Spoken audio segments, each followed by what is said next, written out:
그 시간을 초과할 수밖에 없어요. 그래서 양도 많은데다가 빨리 하다 보니까 어제도 보니까 이 발음이 자꾸 헛나오고 이런 경우가 굉장히 많습니다. 그래서 잘 좀 이해해 주셨으면 좋겠습니다.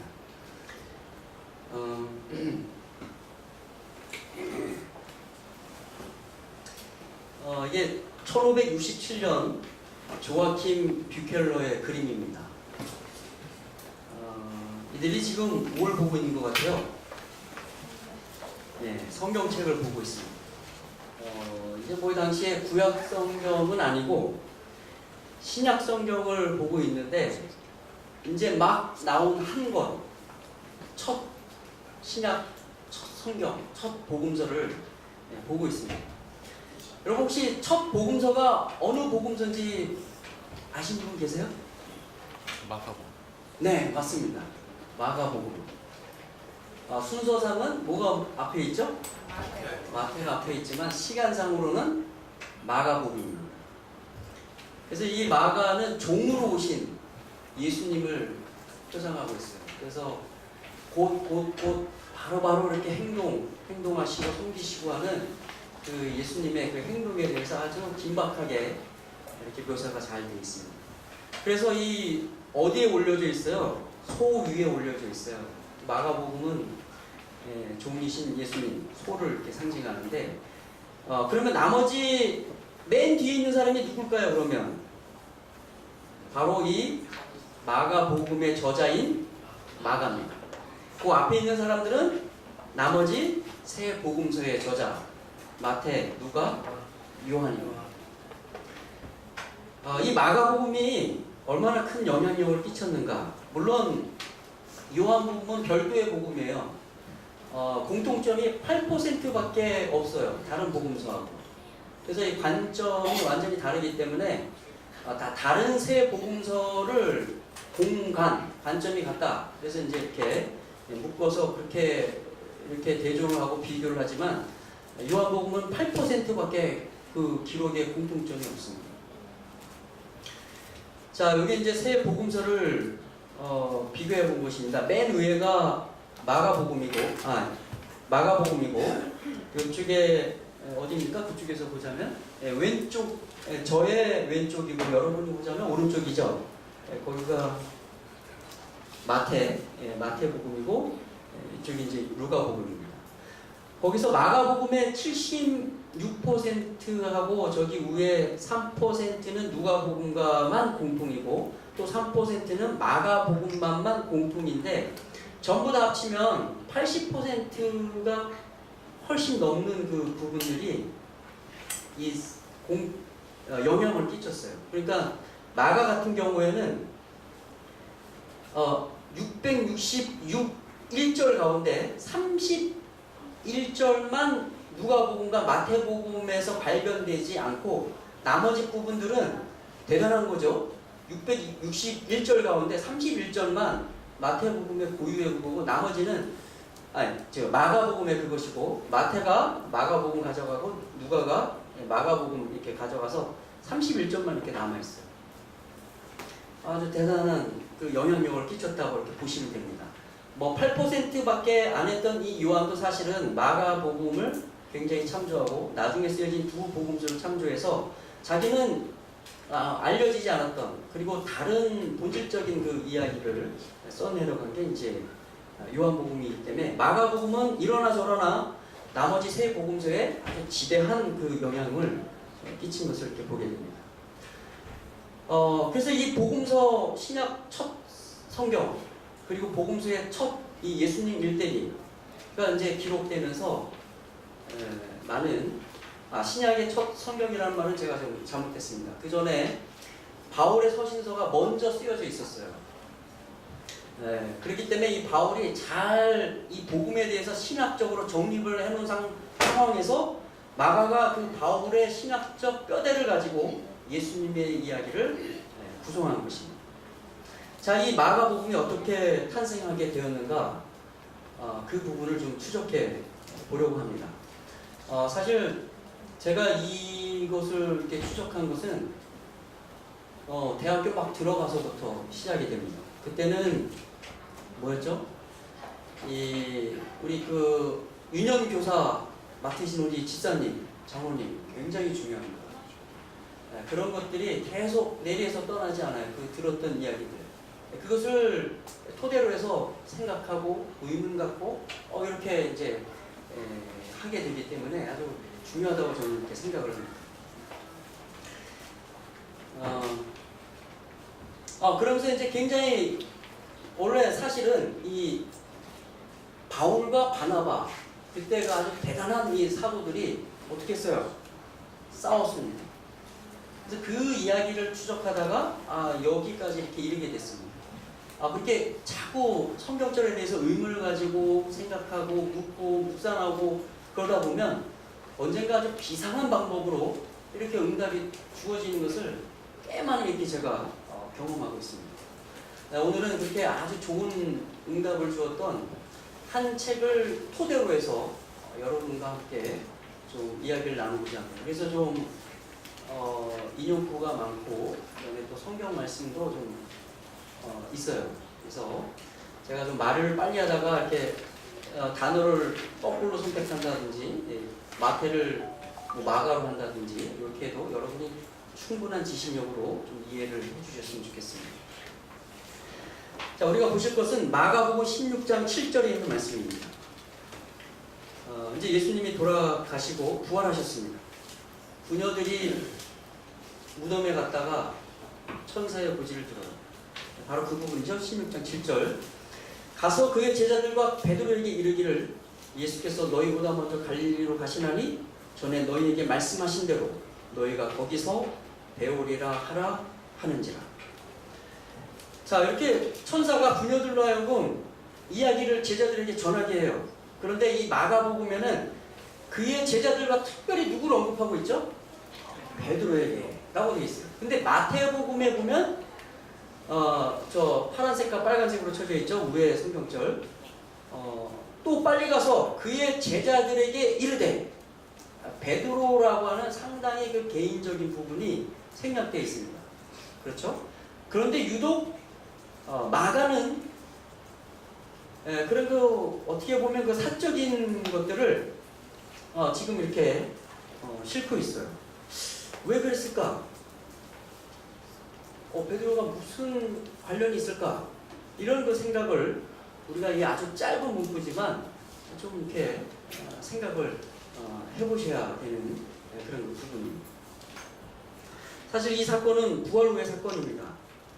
부활은 새로운 생명으로 이렇게 태어나는 것이죠. 새로운 시작입니다. 우리의 이 침례 의식도 사실 물에 잠기는 그 죽음과 물에서 일어나는 부활로 이렇게 짜여져 있죠. 그 부활, 이 침례의 부활 상징도 그리스도 안에서 새로이 태어나서 새 생명으로 사는 것을 상징합니다. 그래서 이 부활 후에 이 예수님의 사건을 보자면 부활 이전의 시각으로 예수님을 몰라봐요. 그 예수님을 알아보려면 새로운 시각이, 새로운 계시가 주어져야 됩니다. 여러분 다 아시죠? 이 엠마오로 가는 두 제자가 어떻게 해요? 예수님 알아봐요? 몰라봐요? 몰라죠. 기도하실 때 알아보지 않아요? 그 다음에 그렇게 예수님의 발치에서 이 말씀을 듣던 이 마리아, 예수님을 무덤가에서 제일 먼저 찾아가는 사람이 이 마리아인데 알아봐요? 몰라봐요? 몰라봐요. 그렇죠? 예수님이 이렇게 말을 하는데도 마리아가 예수님인지 몰라. 그런데 마리아야 이렇게 부르니까 그제서야 예수님을 알아보는 사건이 있어요. 제자들한테 바닷가에서 나타나셨어요. 근데 이 제자들이 알아봐요? 몰라봐요? 몰라봐요. 나중에 예수님이 이렇게 하라 그러니까 요한복음에 보면 주의 사랑하시는 제자가 이 주의 사랑하시는 제자가 누구예요? 요한입니다. 그렇죠? 우리 저기 최후의 만찬 그 6월절 그림절에도 이 어떻게 그려놨죠? 요한이 예수님께 기대어 있는 것을 이렇게 그려놨습니다. 그만큼 아주 각별했던 사이입니다. 근데 몰라봐요. 어쨌든 이 부활 후의 사건들을 살펴보는 것은 우리에게 아주 굉장한 그 새로운 그 신앙에 대한 생각들을 이렇게 하게끔 이렇게 이끕니다. 오늘 이 베드로 사건도 바로 그 시작점에 있습니다. 그런데 왜 다른 복음서 마태는 그냥 제자들에게 이르라 이렇게 아주 대변적으로 얘기를 했지만 마가는 왜 굳이 이 개인적인 베드로 이름을 여기다가 언급할 필요가 있었을까?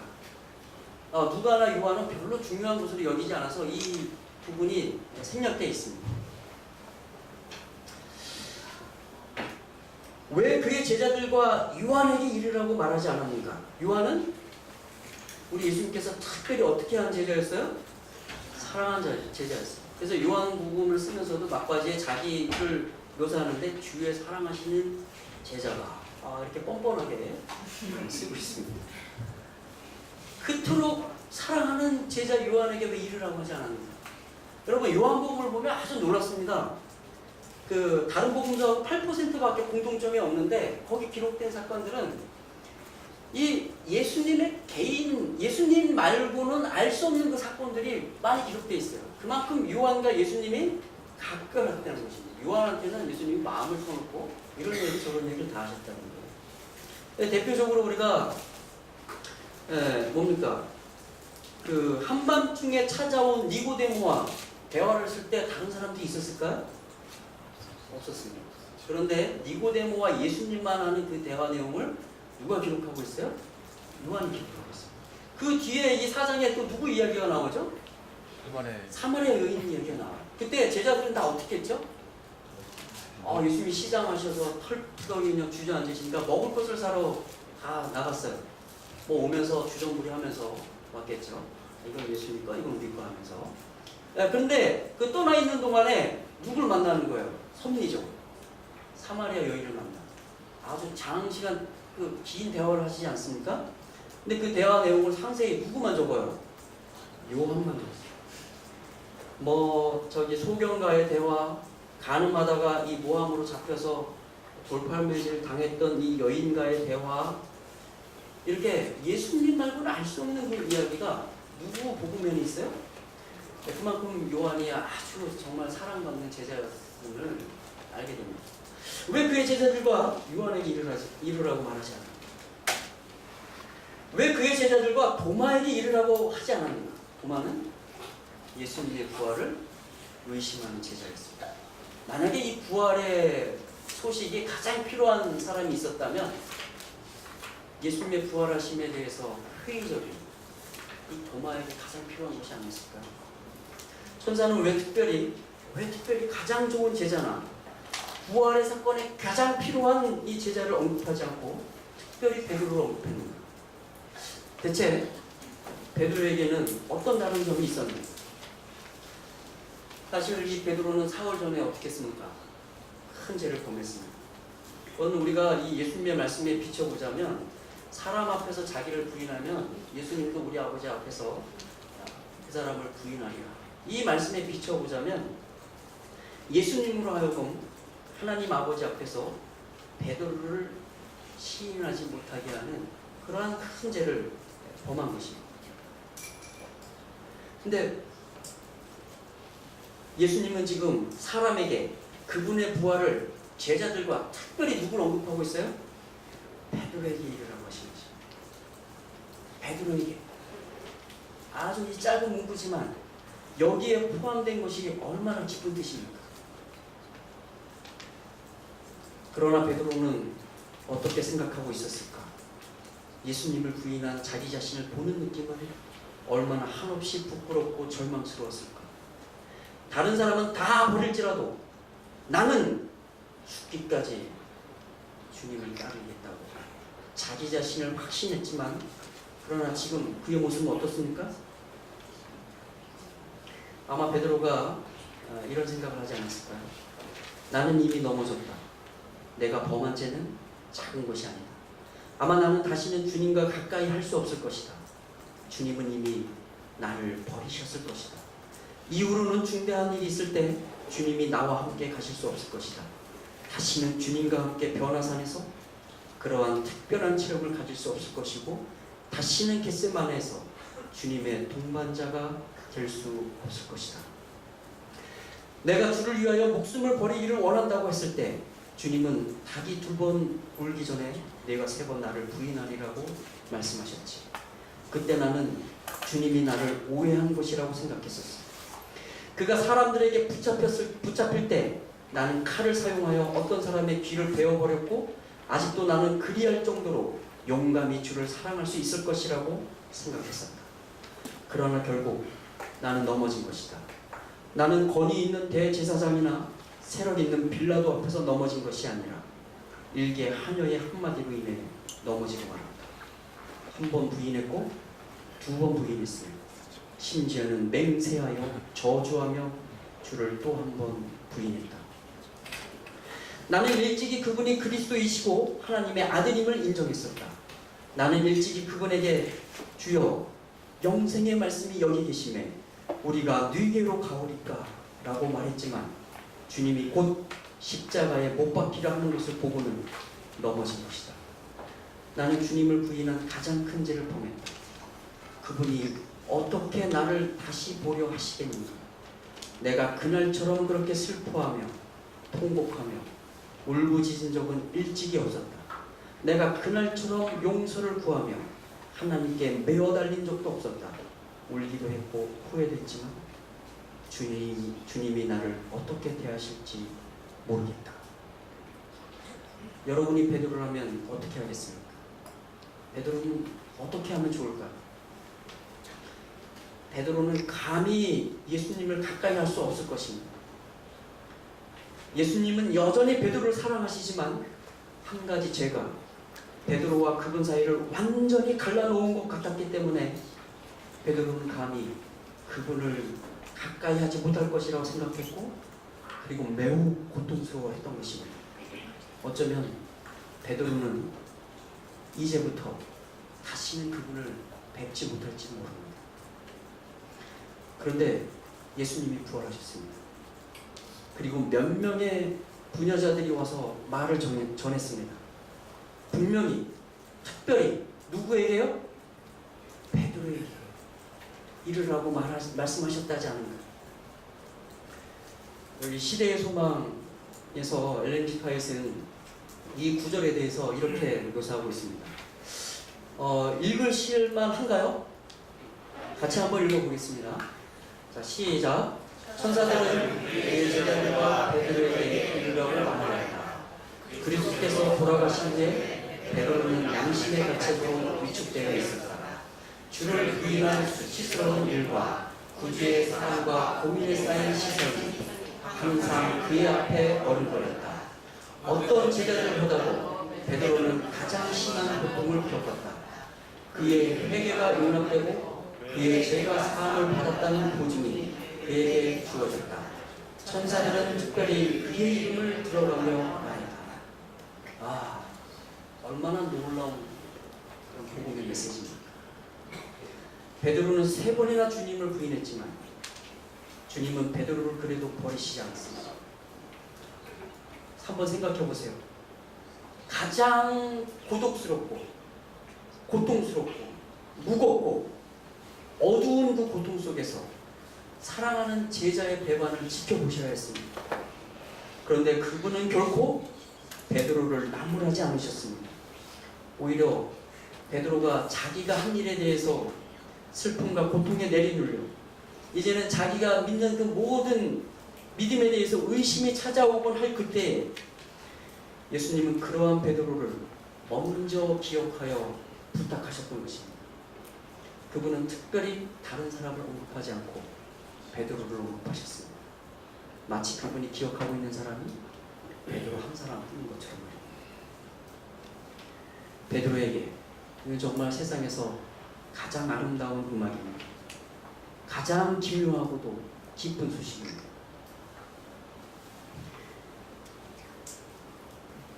넘어진 베드로를, 죄를 범한 베드로를, 주님을 부인한 베드로를 예수님은 아직도 특별히 언급하셨습니다. 이것이 복음입니다. 하나님 편에서 주님이 우리를 한 번 구원한 것은 영원히 구원한 것입니다. 제 말을 오해하지 마시기 바랍니다. 하나님 편에서 아무 문제가 없습니다. 그런데 우리는 어떡하죠? 우리 자신을 보고 낙심하고 낙심하지만 우리 예수님은 영원히 실망치 않으십니다.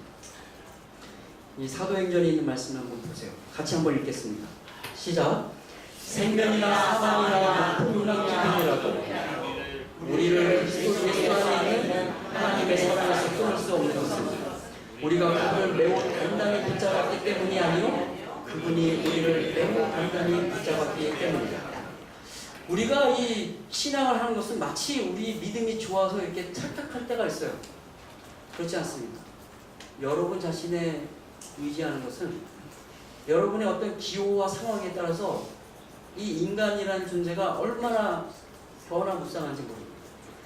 우리가 구원을 잡고 있는 것이 아니라 누가 우리를 잡고 있다고요? 그분이 우리를 매우 단단히 붙잡았기 때문에 이렇게 얘기하고 있습니다. 변화무쌍한 우리의 마음이 아니라 변치 않는 완전한 성실하신 하나님의 의로운 손인 것입니다. 여러분 이 말씀 잘 아시죠? 우리가 이 재림의 허락이라는 대목으로 다 모두들 외우시지 않습니까? 근데 우리가 이렇게 외우고 있지만은 이 말씀을 고지그대로의 의미로 이렇게 받아들이기에는 이게 엄청난 말씀입니다. 우리가 항상 이 성경을 읽을 때 성경이 한 이야기라는 사실을 기억하셔야 됩니다. 그래서 이렇게 대목만 딱 잘라놓고 아 정말 좋은 말씀이네 이렇게 줄 긋면서 그 부분만 이렇게 하면 굉장히 좀 손해가 되는 그런 부분이 많습니다. 그래서 이 말씀을 왜 하셨나 언제 하셨나 그 앞에 문맥들을 이렇게 보셔야 돼요. 이 앞에 여러분 13장에 가보면 어떤 이야기가 나오죠? 성만찬 예식 최후의 그 6월절 그 성찬에서 유다의 배반 예고를 하세요. 그리고 또 어떻게 하죠? 베드로의 부인 예고도 하시고 다른 복음서에 보면 너희가 모든 제자들이 남김없이 다 나를 어떻게 한다? 버리리라. 이 말씀을 하신 게 이 말씀을 하시기 전에 며칠 전에 하신 말씀이 아니에요. 어제도 아니에요. 단지 몇 분 전에 하신 말씀이에요. 그런 다음에 그렇게 제자들이 다 자기를 팔아먹고 배반하고 저주하고 다 도망갈 것을 아시면서도 하신 말씀이 뭐라고요? 이 말씀이라는 사실.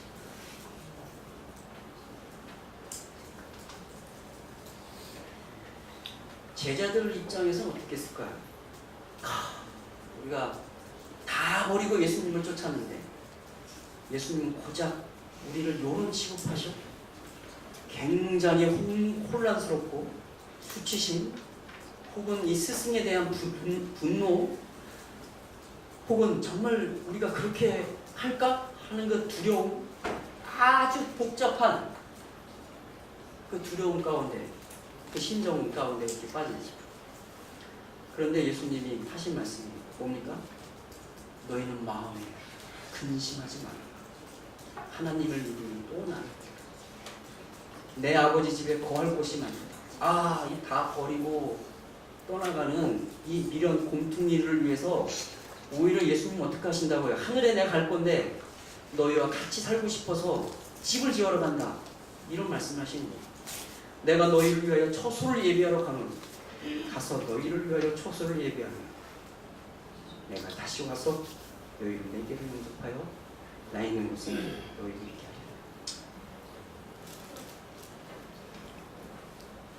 우리가 이 배경에 알고 이 말씀을 읽으면 이게 그냥 마냥 좋은 말씀이 아닙니다. 그렇죠? 기억하셔야 돼요. 단지 몇 분 전에 한 사람은 부인하고 모든 사람들은 예수님 자신을 버린다는 그분의 예언의 말씀을 우리가 기억할 때 우리 주님께서 약속하신 의미는 선명하게 드러납니다. 내가 너희를 위하여 처소를 예비하러 가노라. 나의 사랑을 받던 요한 너를 위해서. 요한이 별명이 뭐죠? 우레의 아들입니다. 아주 성격이 같이 있고 싶지 않은 그런 성격입니다. 또 베드로를 위하여는 부인했던 그 기억이 물이 흘러간 같이 될 것이고 비록 의심하고 염세주의자지만 도마 너를 위하여 나는 간다.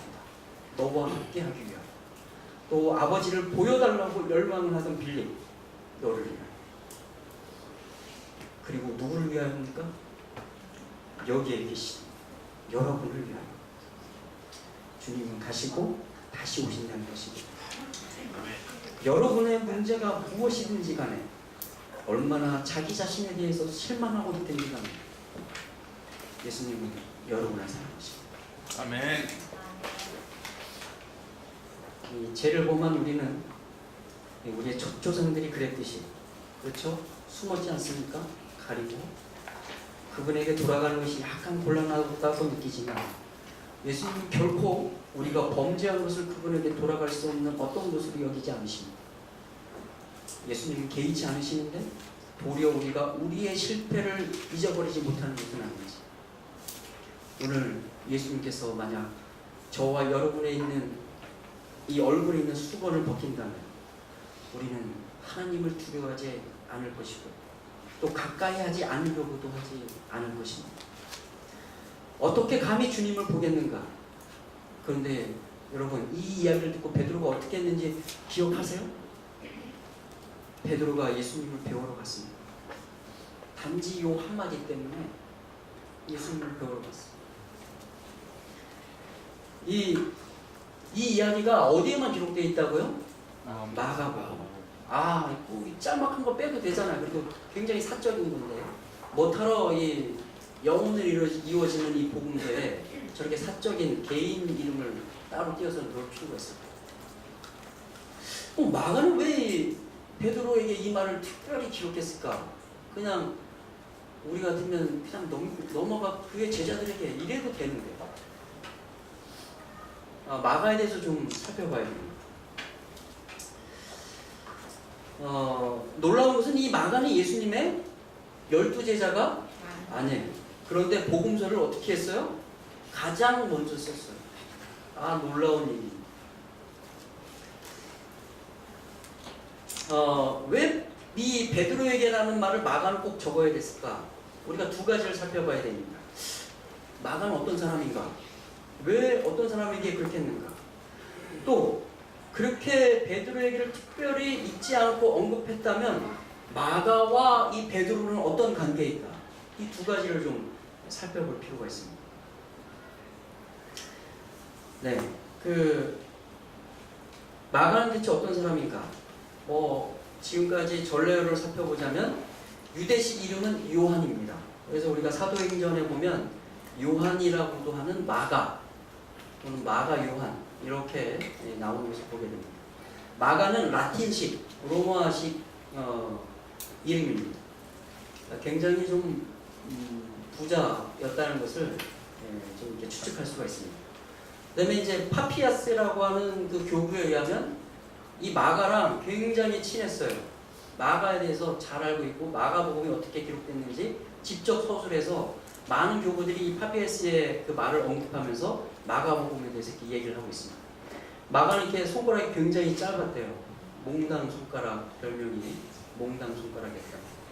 근데 그 몽당 손가락으로 첫 번째 복음서를 쓴 것입니다. 사도행전 12장 12절에 보면 깨닫고 마가라는 요한의 어머니 마리아의 집에 가니 여러 사람이 거기서 모여 기도하고 있더라. 이 대목이 뭐냐면 베드로가 감옥에 갇혔어요. 그래서 이제 이 베드로를 위해서 기도를 하는데 어디에 모여서 기도를 하고 있죠? 마가라 하는 요한의 어머니 마리아의 집, 마가의 어머니 마리아의 집에서 모여서 기도를 하고 있었습니다. 베드로가 풀려나자마자 성도들이 거기에 모여 있을 것을 알고 글로 득달같이 이렇게 가죠. 그랬더니 로데라고 하는 이 계집 종이 나와서 베드로 선생님이 오셨다고 하니까 기도를 열심히 하는 그들이 뭐라 그래요? 내가 정신이 좀 어떻게 된 거 아니야? 기도를 하면서도 응답이 됐다는데 믿지를 않는 그 이상한 이야기가 바로 이 대목입니다. 거기에 그들이 모여서 기도했던 장소가 어디예요? 마가라는 요한의 어머니 마리아의 집. 그런데 이 마가를 찾아보면 마가복음에 마가가 자기 자신에 대해서 단서를 남겨놨어요. 그 14장, 마가복음 14장 한 장 앞인데 12절로부터 보면 이렇게 되어 있습니다. 벌써 이렇게 시간이 됐습니다. 큰일 났네요. 14장, 마가복음 14장 12절부터 예수님 이제 십자가를 앞두고 있죠. 마지막 만찬입니다. 무교절의 첫날 곧 유월절 양 잡는 날에 제자들이 예수께 여짜오되 우리가 어디로 가서 선생님께서 유월절 음식을 잡수시게 준비하기를 원하시니까 하매 13절 예수께서 제자 중에 둘을 보내시며 누가복음에 보면 이게 베드로와 요한임을 언급하고 있는 것을 알게 됩니다. 제자 중에 둘을 보내시며 성내로 들어가라. 그리하면 물 한 동이를 가지고 가는 사람을 만나리니 그를 따라가서 어디든지 그가 들어가는 그 집 주인에게 이르되 선생님의 말씀이 내가 내 제자들과 함께 유월절 음식을 먹을 나의 객실이 어디 있느냐 하시더라 하라. 15절 보면 그리하면 자리를 펴고 준비한 큰 다락방을 보이리니 거기서 우리를 위하여 준비하라 하시니 제자들이 나가 성내로 들어가서 예수께서 하시던 말씀대로 그 물동이 가지고 가는 사람을 만나 유월절 음식을 준비하더라. 최후의 만찬 이 다락방은 사실 누구의 집입니까? 마가의 집입니다. 그렇죠? 이게 마가의 집 이야기예요. 아주 재밌습니다. 왜 재밌는지 아세요? 제자들이 이제 그 예루살렘에 왔어요.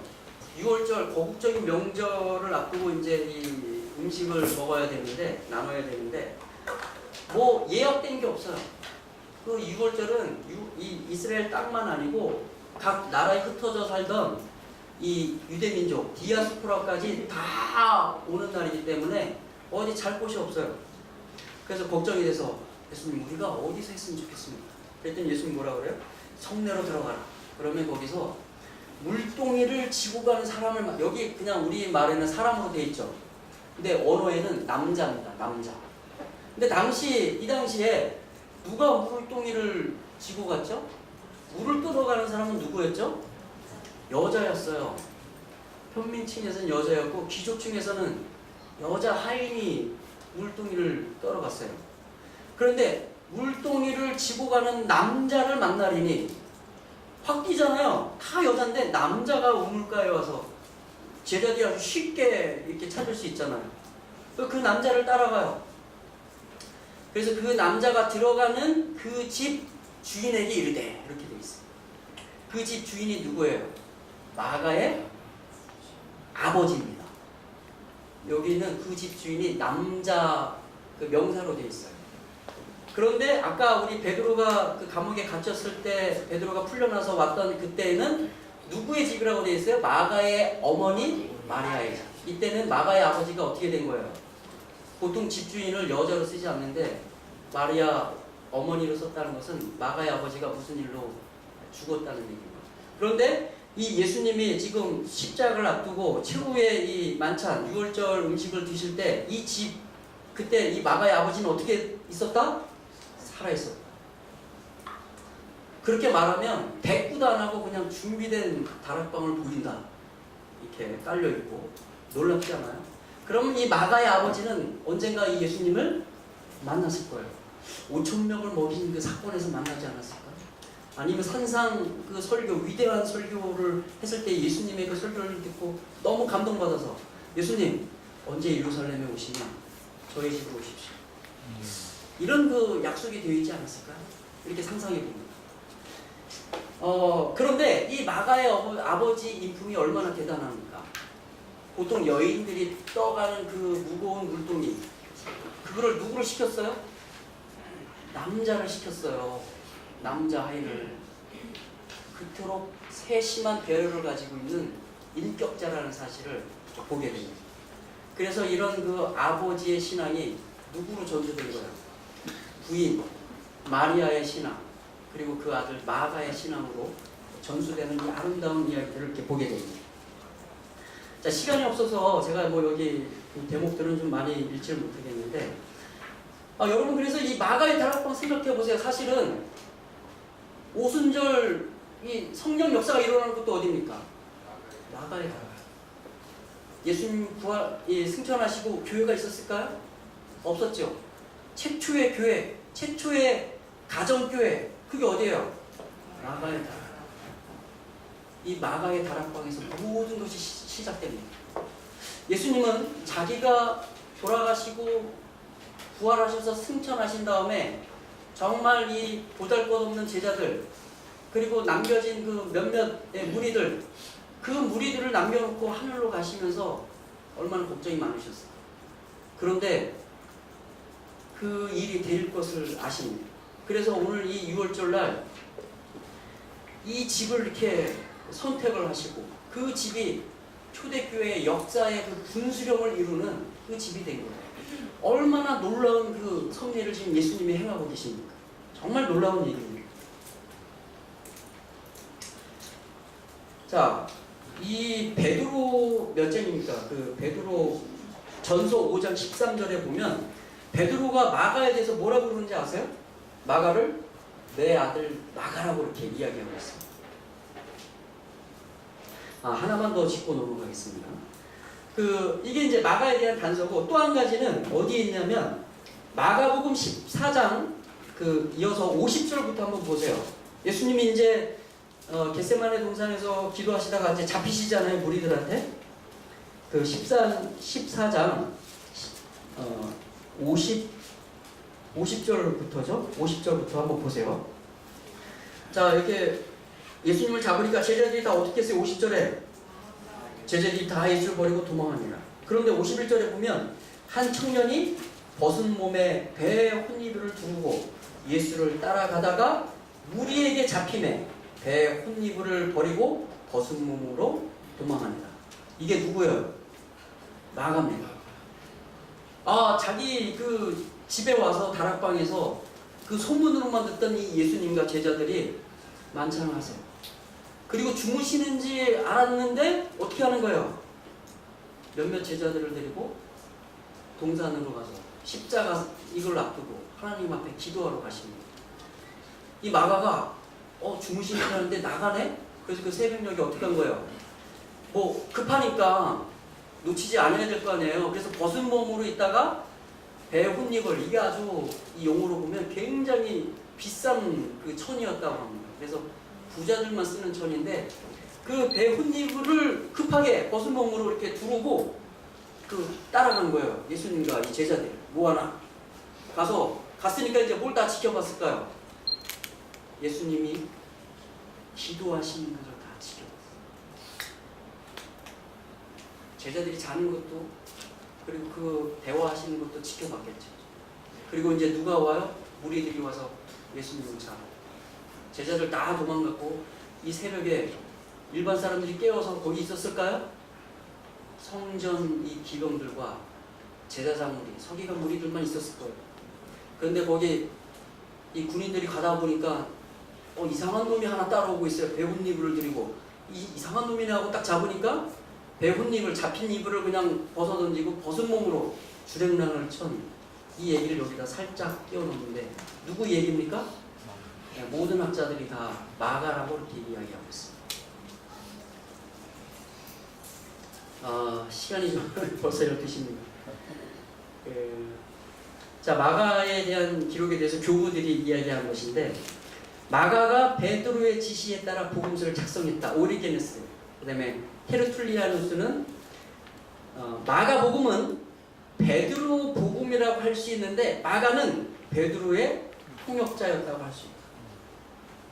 사실 이 마가는 굉장히 수줍음이 많았던 사람이에요. 근데 초대교회에 다른 가정 교회가 없으니까 이 마가의 다락방에 수시로 모여서 예배드리고 했을 거 아니에요? 그러면서 예수님에 대한 이야기를 이렇게 왜 우리 소그룹 구역반 이렇게 모이면 아주 그 집 주인 중에 이렇게 수줍음을 많이 타서 그냥 살짝 나가 있고 건너방으로 가 있는 그런 양반들 계시잖아요. 마가가 그런 모양이 아니었을까. 이렇게 수줍이 많은 소년이었는데 이렇게 다락방을 드나드는 예수님의 제자들을 통해서 가까워진 것 같고, 특별히 베드로랑 가까웠던 것 같습니다. 그런데 이 테르툴리아누스는 이 마가복음이 무슨 복음이다? 베드로 복음이다. 또 유세비우스는 파파아스의 그 교부의 그 이야기를 통해서 그 이야기를 좀 더 이렇게 확대해 나갑니다. 베드로의 통역자, 베드로가 이제 헬라 어부잖아. 통역자 역할을 했어요. 그러니까 유대 말밖에 못하는데 밖으로 나가면 헬라어나 라틴어나 그것을 통역해 주는 역할을 마가가 했고, 그렇게 베드로의 설교를 통역하면서 예수님에 대한 이야기를 계속해서 반복적으로 자기가 직접 말하면서 그렇게 기억하고 있는 거예요. 그래서 두 가지 설이 있습니다. 마가복음은 첫 번째, 이 마가가 베드로의 설교를 통역하면서 그것을 이 역사적 시간별로 정리해 놓은 것이, 그 설교를 정리해 놓은 것이 마가복음이다. 이렇게 설이 있고, 왜냐하면 거기 베드로 색채가 너무 강해요. 두 번째는 아예 어떻게까지 말하는 학자들이 있냐면, 이건 아예 하루 날 잡아서 베드로가 구술한 것을 마가가 자기의 어떤 놓을 것을 살짝 삽입해가면서 그 이야기를 그대로 적은 것이다. 이럴 정도로 베드로 색채가 강하다는 것입니다. 그런데 이 베드로는 이 마가에 보고 이 베드로전서에 보면 뭐라 그랬다고요? 내 아들, 믿음의 아들, 믿음으로 키운 아들이라는 뜻이죠. 마가라고 이렇게 이야기를 하고 있어요. 자, 그의 제자들과 베드로에게, 왜 마가는 그의 제자들에게 라고 적지 않고 베드로에게 라는 다분히 사적인 부분을 제외하지 않고 했을까? 이 말을 마가는 어떻게 기억하게 됐을까? 마가 이야기를 좀 살펴볼 필요가 있습니다. 자, 시간이 없어서 제가 급한데, 사도행전 13장 13절로부터 15절 보면 아까 제가 소두에 말씀드린 누가 누구와 싸워요? 바울과 바나바가 싸워요. 왜 싸워요? 1차 전도 여행 때 바나바와 바울이 가면서 누구를 데려가요? 마가를 데려가요. 그런데 이 마가가 어떻게 하죠? 밤빌리아에서 말도 안 하고 빠져나와요. 여러분 생각해보세요. 이 굉장한 부잣집이었어요. 그렇기 때문에 초대교회가 이렇게 살아남을 수 있었는데, 그런 엄청난 부를 가지고 있으면서 아들 마가가 다른 어떤 재력을 쌓을 길을 열어주는 것이 아니라 흔쾌히 사도들의 그 복음 전선에 따라가는 것을 흔쾌히 허락하는 이 어머니 마리아의 신앙이 얼마나 깊은지 모릅니다. 근데 얼마나 이 부잣집에서 살았으니까 이 마가가 그 두렀던 이불도 보통 이불이 아니라는 거야, 그게. 그런데 이 셋님이 어땠을까요? 이건 뭐 굶주리고 그냥 매에 맞고 그냥 뭐 또 막 가는 여정에 뭐가 있었냐면, 바로 돌아가기 전에 뭘 앞두고 있었냐면 이 터키의 타우루스 산맥을 앞두고 있었어요. 해발 3,500m나 됩니다. 이 유약한 이 마가 부잣집 도련님이 너무 힘드니까 그냥 고향으로 다시 돌아가는 게 아닐까, 이렇게 학자들은 생각하고 있습니다. 그래서 다시 2차 전도 여행이 꾸려지는데, 이 생질관계에 있던 이 바나바가 또 누구를 추대하는 거예요? 마가를 데리고 가자. 다시 한번 걔를 믿어보자. 그래서 둘 사이에 뭐가 일어나요? 싸움이 일어나요. 그래서 이 전도팀이 한 팀으로 계획했다가 몇 팀으로 나눠지죠? 두 팀으로 나눠져요. 그래서 사실 결과적으로는 한 팀으로 가면 참 협소한데, 두 팀으로 가니까 얼마나 더 이렇게 급속적인 그런 전도 결과가 일어났겠어요. 어쨌든 뭐 싸움이지만 그런 결과가 이렇게 있습니다. 이 아마 바울이 정말 마가를 받아들이기 굉장히 어려웠을 것입니다. 한편은 마가를 위한 것이었는데, 또 하나님의 일을 보여주고 경험하게 해주려는 것이었는데, 마가가 가장 힘든 때 떠난 것입니다. 그랬기 때문에 이 바울은 다시는 그런 모험을 하고 싶지 않았어요. 도망간 마가에게 있어서 자기 자신 때문에 이 교회의 두 기둥이 누가 싸웠어요? 바울과 바나바가 다투었다는 소식은 더 이상 일어설 수 없는 그런 고통의 승잔이 되었을 것입니다. 어쩌면 마가도 예수님을 부인했던 스승 베드로의 경험처럼 자신이 영영 이루어지지 못할 것이라는 느낌을 받았을 것입니다. 그런데 거기 이 마가와 가장 가까이 있던 누구? 베드로는 마가를 보면서 누구를 생각했을까? 자기 자신이 생각했을 거예요. 그래서 이 베드로는 어느 누구보다도 마가의 심정을 잘 헤아릴 수 있는 사람이었어요. 마가의 곁에는 바로 너무도 마가의 처지를 잘 이해해 줄 수 있는 누가 있었던 거예요? 베드로가 있었던 것이죠.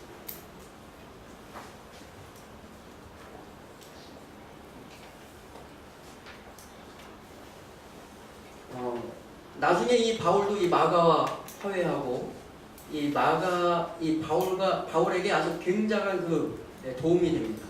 그래서 이 다른 골로새서에 있는 말씀도 있어요. 이 바울이 갇혔을 때 마가와 함께 있는데 거기서 이제 몇 대목들 있는데 일단 거기서 벌써 화해를 했어요. 그리고 이제 바울이 이제 자기의 마지막 이제 내가 곧 죽을 것이라는 것을 내다보고 있어. 그 겨울이 다가오는 그 로마의 차디찬 그 감옥 속에서 이 디모데후서 4장 보면 유언격이잖아요. 거기에 자기와 함께했던 사람들에게 안부를 전하는 그 대목이 나와요. 여러분 저는 그 바울이 정말 뜨거운 애정을 가지고 자기와 함께했던 사람 한 사람 불러가면서 안부를 전하는 그 대목이 굉장히 감격스럽습니다. 그런데 안부를 전하면서 거기서 두 사람을 보기를 원해요. 하나는 베드로의 믿음의 아들은 마가였던 것처럼 이 바울의 믿음의 아들은 누구였죠? 디모데였어요. 디모데에게 편지를 쓰면서 보기를 원해요. 널 보고 싶다. 그런데 누구를 데려오라고요? 마가를 데려오라고. 두 사람 얼마나 외로웠을까요? 이 두 사람을 꼭 보고 싶어요. 그리고 이제 자기가 죽음을 앞두고 있었기 때문에 말씀에 더 매진하기 위해서 성경책을 가지고 오라고. 그런데 그냥 책이 아니고 어디에? 특별히 가죽 종이에 쓴 거죠. 말씀으로 마지막을 장식하겠다는 그런 결의를 보게 됩니다. 그리고 겨울 전에 너는 어서 와라. 겨울에 이 바다가 그 지중해 바다가 얼어붙으면 못 오잖아요. 그 전에 너는 어서 와라. 이렇게 얘기를 하고 있습니다. 자, 이렇게 마가의 스토리, 자기의 스승과 똑같은 경험을 했고 거기 옆에는 자기의 생질인 이 바나바뿐만 아니라 누구도 있었어요? 자기의 스승님, 자기의 처지를 너무도 잘 이해해 줄 수 있는 베드로가 있어요. 그래서 여러분 한번 생각해 보세요. 정말 이 마가가 베드로의 설교를 정리해서 적었든지 간에 혹은 지금 직접적으로 나를 하나 잡고 이제 다 늙은 이 베드로와 그 베드로의 입에서 나오는 이 예수님의 이야기를 들으면서 이 마가복음을 서술하고 있는 이 마가를 한번 생각해 보세요. 그때 바로 이 부분에서 그의 제자들과 베드로에게 라는 이 말이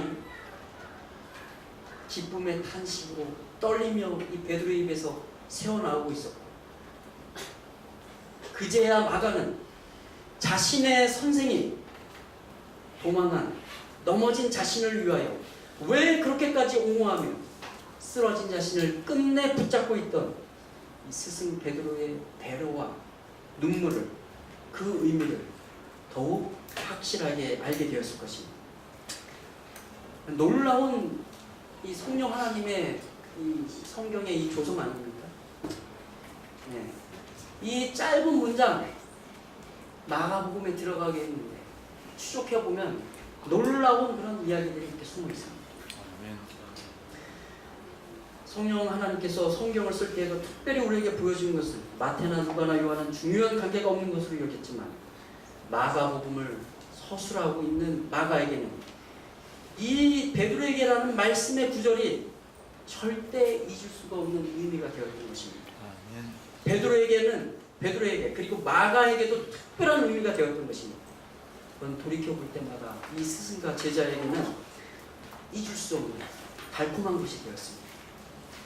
여러분도 여러분의 그 하나님과의 관계에 있어서 은혜 받은 그 성령, 은혜 받은 그 말을 기념으로 꼭 간직하시게 되길 간절히 바랍니다. 아멘. 우리 하나님께서 저에 대한 그리고 여러분에 대한 그분의 마음이 얼마나 큰 것인지를 보여주시기 원합니다. 우리가 만약 예수님의 마음을 보게 된다면 그분을 향하여 달려가지 않을 수 없을 것입니다. 여기 이 베드로에게라는 말을 들었을 때 베드로가 어떤 반응을 보였는지 한번 보세요. 자, 전했어요. 같이 한번 읽어보겠습니다. 시작. 무덤에서 돌아가 이 모든 것을 열한 사도와 모든 다른 이에게 고하니 사도들은 저희 말에 편한 듯이 되어 믿지 아니하나 베드로는 일어나 무덤에 달려갔어요. 걸어갔어요? 미친 듯이 달려갔겠죠. 자, 그 다음에 예수님을 만나는 장면입니다. 요한복음 21장 맨 끝장에 있죠. 아, 새벽에 고기를 잡고 있는 나는 고기 잡으러 갈래. 그랬더니 나도 갈래. 다 따라 나섰는데 아무리 잡아도 그날은 고기가 잡히지가 않아. 근데 어떤 사람이 바닷가를 서성이고 있어요. 예, 어디 던져봐라. 어디 던졌더니 이거는 뭐 완전히 배가 가라앉을 정도로 이렇게 잡혔어. 그래서 그때 누가 이 예수님을 알아봐요? 이 요한복음을 쓴 누구? 그렇죠? 주의 사랑하시는 제자가 이렇게 뻔뻔하게 자기를 지치는 베드로에게 말을 해요. 주시라. 하니까 시몬 베드로가 읽어봅시다. 노란 글씨부터 시작. 시몬 베드로가 벗고 있다가 주라는 말을 듣고 겉옷을 뜯은 위에 바다로 뛰어내리라. 예전에 베드로 같았으면 경거만동했을 거예요. 벗고 있어도 예수님 앞에 그냥 막 갔을 텐데 지금은 굉장한 그 경외심을 가지고 있어요. 벗고 있다가 주님이시라 하니까 예의를 차리는 것입니다. 겉옷을 두른 후에. 그렇지만 어떻게 할 수밖에 없어요? 베드로에게라는 그 말 감격에 겨워서 바다로 뛰어내요.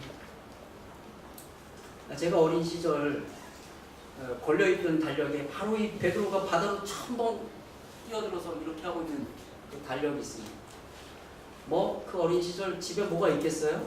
뭐 책도 다 이상한 책들이잖아요. 뭐 그때 파악할 수 없는 부조와 선지자, 죽음 저편, 살아남는 이들 이렇게 살벌한 제목들이 막 있잖아요.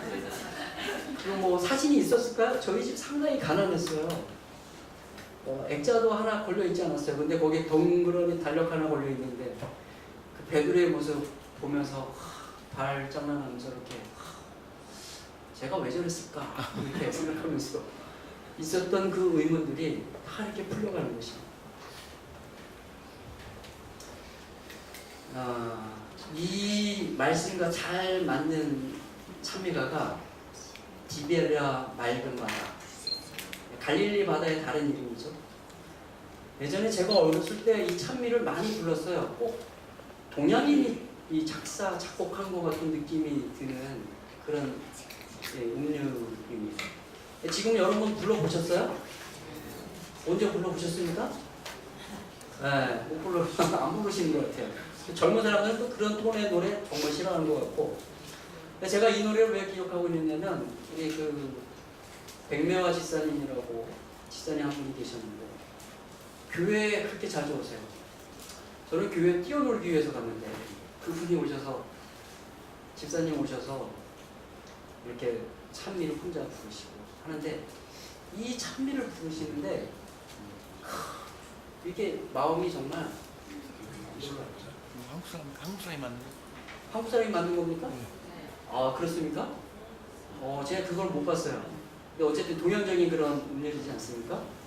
가사 한번 제가 좀 읽어드리겠습니다. 오늘 이 이야기를 생각하면서 베드로가 바다로 첨벙 뛰어들고 많은 예수님과 추억거리가 사실 어디에서 자라났죠? 이 갈릴리 바다, 디베랴 바다에서 있었어요. 자, 1절입니다. 디베랴 맑은 바다, 푸른 목장 없어도 주님 찾아오셔서 자정하시니 어두웠던 내 마음에 생명의 빛 되시니 갈릴리 작은 갈릴리 내 마음 작은 갈릴리.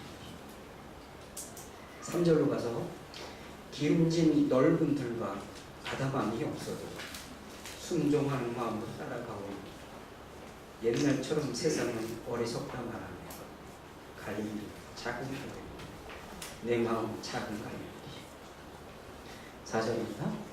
능력의 신의 아들 오시어서 외롭게 무궁하신 사랑을 역사하시고 내 안에 그것처럼 주의 뜻을 이루시고